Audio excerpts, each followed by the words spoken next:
This is the VOA Special English Economics Report. In the American legal system, people generally bring civil claims as individuals.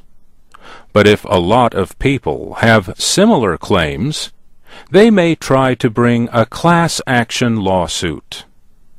Michael Dorf is a law professor at Cornell University. A class action is a procedural device under U.S. law that allows a large group of people to bring their individual claims together as a group. But groups need permission to bring a class action, and that can be denied.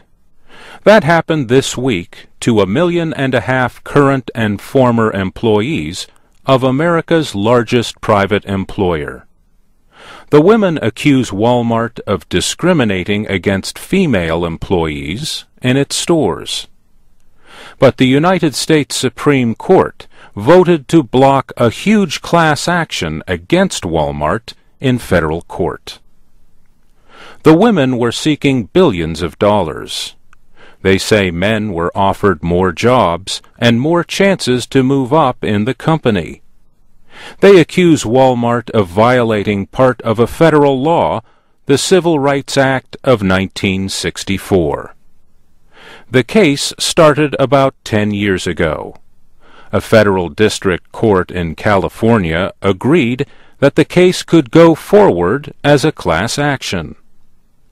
Wal-Mart again lost in a federal appeals court.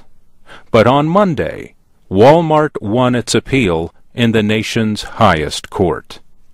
Professor Dorf, who was not involved in the case, says the justices disagreed about whether there was a common question. A common question, according to the court, is the sort of question which the plaintiffs can prove and thereby go a long way to winning the case.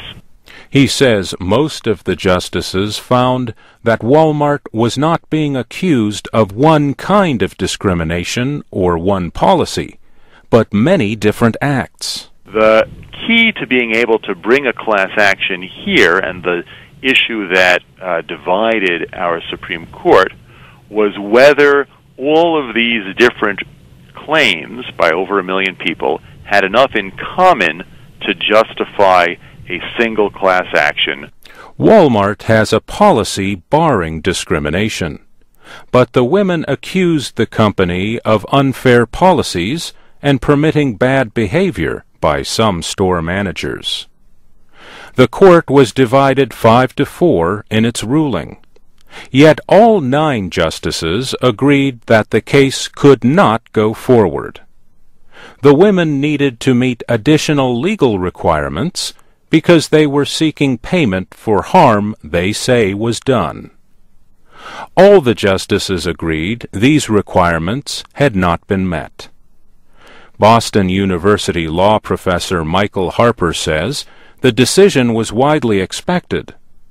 He says the class action failed because it did not target a single action or policy by Wal-Mart. But the ruling does not bar the women from bringing individual cases. They can also seek class actions at the state level. And that's the VOA Special English Economics Report. I'm Mario Ritter.